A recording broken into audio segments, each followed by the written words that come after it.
There is a quiet moment when an empath stops giving themselves to others, and when that moment arrives, the connection is already over. There are no arguments, no anger, only clarity. Carl Gustav Jung explained that this is not a collapse, but an irreversible transformation within the psyche. What if I told you that the most disturbing moment in a relationship isn't the yelling, the accusations, or even a betrayal? It is the silence that remains when an empathetic person slowly stops investing emotionally in the other. Stay with me, because what happens next completely overturns everything you thought you knew about emotional power. Carl Gustav Jung identified something that most people only understand when it is too late. He argued that every psyche has a critical threshold, not the point at which it breaks, but the point at which it changes shape. And this process becomes particularly evident when the empath reaches his inner limit. People, in fact, tend to mistake an empath's healing ability for an infinite resource. However, Jung's research revealed something much deeper and, frankly, much more dangerous. This is what most people don't understand about empaths. And believe me, after this reflection, you'll never take their compassion for granted again. According to Carl Jung, the human psyche operates through what he called psychological compensation. When something is repressed for too long, it doesn't simply disappear, it transforms into its opposite. The empath who has cared too much, given without measure, and loved too deeply inevitably reaches what Jung called Enantiodromia, the point where the dynamics reverse into their opposite. And when an empath stops caring, the change isn't gradual, it's absolute. Listen carefully to what's happening in this moment, because this is where everything changes irreversibly. Carl Jung observed that empaths live in a constant state of emotional labor. They carry not only their own feelings, but also the emotional burdens of others. They sense the energy of an environment even before entering it. They absorb pain like emotional sponges, convinced they can heal what's broken in others. However, Jung discovered a crucial element. This condition is unsustainable. And when the breaking point is reached, it's not a collapse, but what he called an evolutionary turning point. According to Jung's theory of individuation, there comes a time when each individual is called upon to choose themselves. For most people, this happens naturally. For empaths, however, this choice takes on the aspect of betrayal, as they have been conditioned to believe that taking care of themselves is a selfish act. Jung discovered, however, that self-abandonment represents the greatest violence we can inflict on our psyche.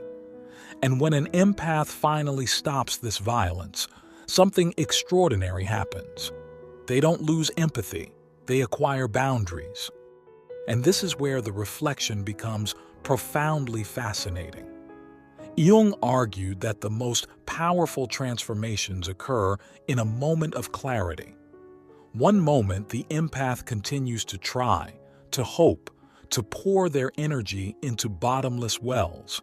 The next, they simply stop, not with anger, not with theatricality, but with what Jung called psychological sovereignty. For the first time, they see clearly, and what they see changes everything. According to Jung, there is a radical difference between caring and self-destruction. Empaths often blur this line, believing their worth is measured by how much they can endure, forgive, and give. Jung discovered, however, that true strength lies not in tolerating abuse, but in refusing to participate in one's own diminishment. When an empath stops caring, they aren't giving up on others. They're finally coming into their own. But here's what can be deeply chilling.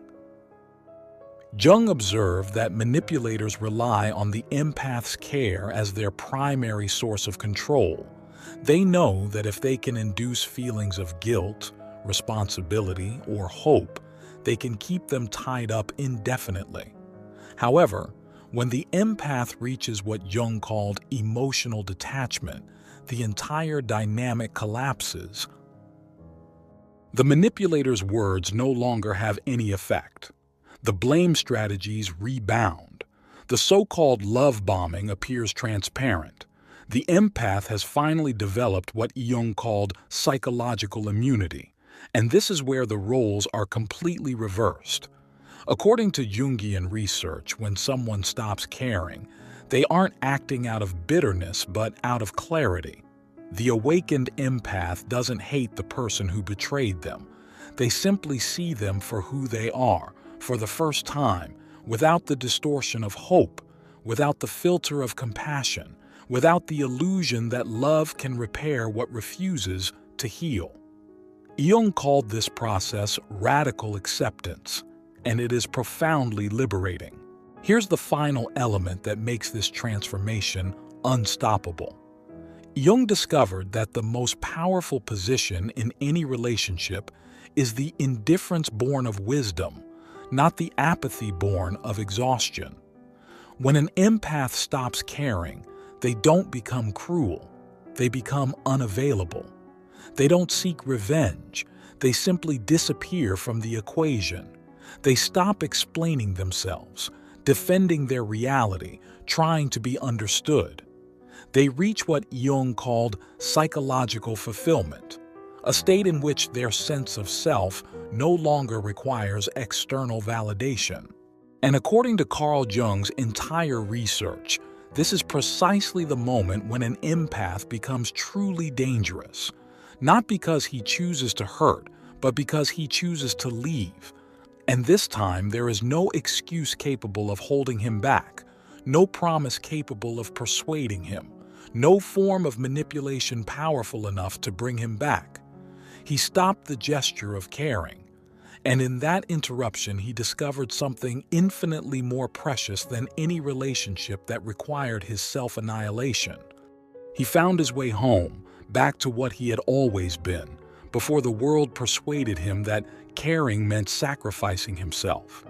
This is what happens when an empath truly stops giving. And once you understand, it becomes clear that his care was never about fragility. It has always been a gift. And when that gift is taken away, what remains is one of the most powerful forces you will ever encounter. Someone who has understood that the most important person to care for is themselves. If you've made it this far, it's because a part of you already knew. You don't have to save anyone to have value. Write in the comments, "I choose myself," and let this be a conscious beginning, not a closure. Subscribe to the channel if you want to explore the psychology of Carl Gustav Jung, empathy, the shadow, and that precise point where stopping giving becomes an act of strength.